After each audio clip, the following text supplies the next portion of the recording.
Hey sightseers, Sightseeing Sally here. I know it's been a while since I was last here on the tubes, on good old YouTube, but I thought I would take a break from my break to bring you to this place. Now at first glance, looks like we're just parked here by a lake, which we are. But it's not the lake I want to show you, it's this. Steps going up into the woods. Cue the creepy music here now. Just kidding, there's nothing creepy about it. And actually, if you listen close, you can hear the sounds of highway noise, the traffic going by, because we're right off of Highway 32, which is like a main thoroughfare bringing people from the south up into the north woods. But I digress, because I'm not here to discuss the traffic or Highway 32.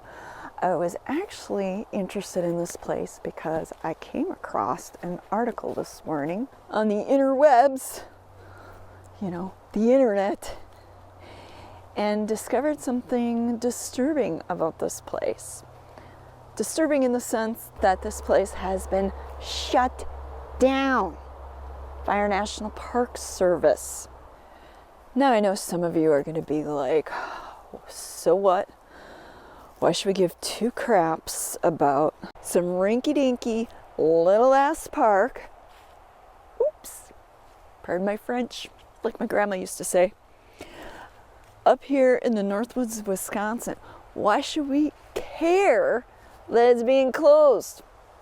Well, we'll get to that here shortly. First, I want to show you this park because there's something here that makes it kind of special. But even so, that thing that makes it kind of special isn't necessarily the reason why you should all care that it's being closed. No, that reason is much bigger.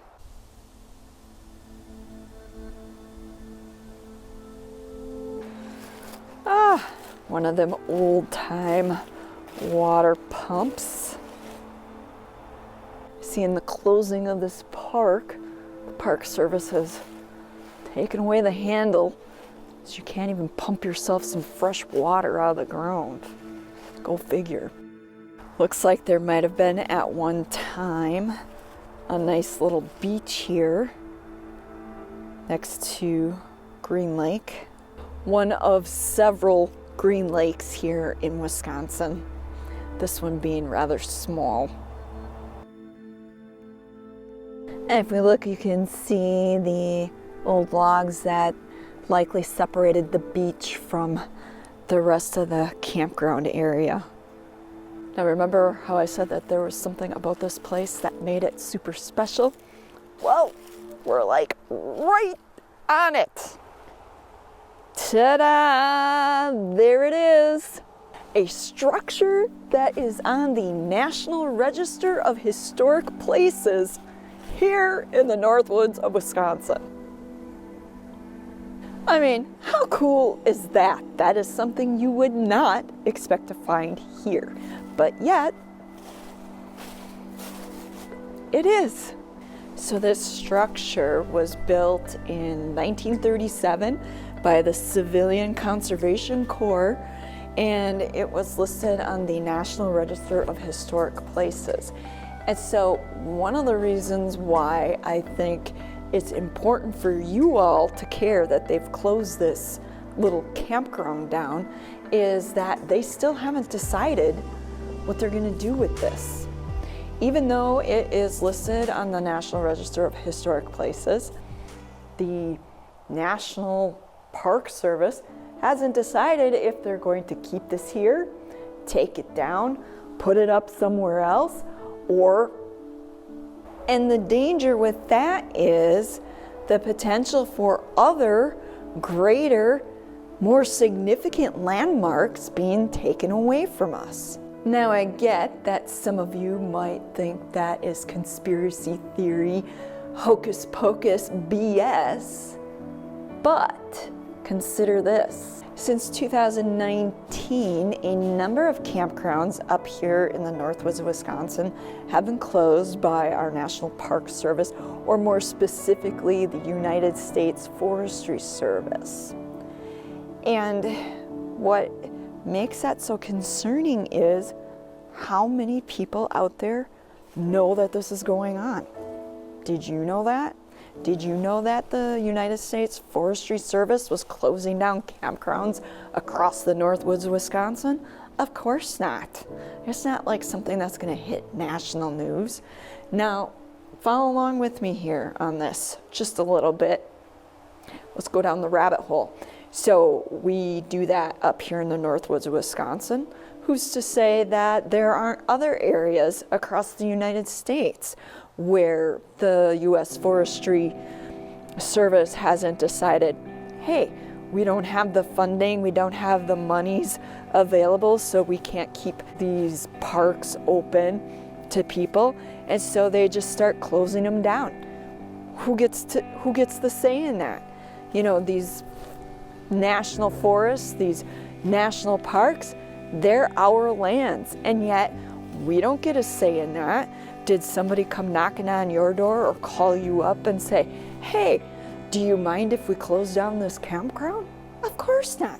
They just go through and do their budget thing and say, well, we don't have the money for it. This park probably costs too much to upkeep it, whatever. And so they go along and they make decisions without our input. Now, the danger that I see in that is somewhere along the way, at some point, somebody might decide, hey, old Death Valley down there in Southern California, well, we don't have the money to keep rangers down there. It's the hottest place in the United States, and people go down there, tourists go down there and get themselves in danger, get themselves hurt, whatever. And we can't keep doing that. We can't spend money on that. And so we're going to start closing part of that down. We've already seen that with Scotty's Castle, that part of the park being closed for how many years because they're renovating it. Well, how long do you need to keep all that closed? There's a campground that could be utilized that's on that same road as Scotty's Castle, but our National Park Service has it closed. I know, might seem a little far-fetched for some of you, but consider this also. Since COVID, our national park system across the United States has seen a huge influx of tourists, of people coming from the cities, looking to get away, looking to see our national parks, our national monuments, places that they've only dreamed of seeing. And our National Park Service is having a difficult time managing this huge influx of people. And so one of the ways that they can better manage things will be to start closing down facilities and restricting and limiting our access to it. I think we're already seeing that at some of the national parks like Arches in Utah, Yosemite, and I can't think of the other one off the top of my head. But I know it's happening where they're requiring tourists to book online and get their e-ticket or their entrance pass for the day. And once they hit that limit, that's it. Nobody else is being let in. And so again, is it really that far-fetched to think that potentially in the future they might just start shutting these places down so that they don't have to deal with it? I don't know, but I wouldn't be surprised. Anyways, thought it'd be cool to come out and see this cool piece of history up here in the Northwoods of Wisconsin before it's gone. And I thought it was important for you all to understand what's happening up here and across the Northwoods and what could be potentially happening in your own backyard. It's been nearly 9 months to the day since I filmed this opinion piece. Not much has changed. I confirm the historic shelter at Green Lake is still intact. The park, however, remains closed to the public. Currently, there are 194 active alerts listed on the NPS website affecting visits, including access and restrictions to parks across the United States. Scotty's Castle in Death Valley and the area around it remains closed until further notice. One final thought. It was identified at the end of first quarter 2022, the fiscal year first quarter, that there is a backlog of $21.8 billion. Yes, that's $21.8 billion of deferred maintenance and repairs. Don't believe me? Look it up. It's on their website, National Park System, nps.gov. And how do you think they're managing that backlog? I think I know the answer. How about you? I want to hear from you. Let me know your thoughts on this in the comments section below. Until next time, this is Sightseeing Sally.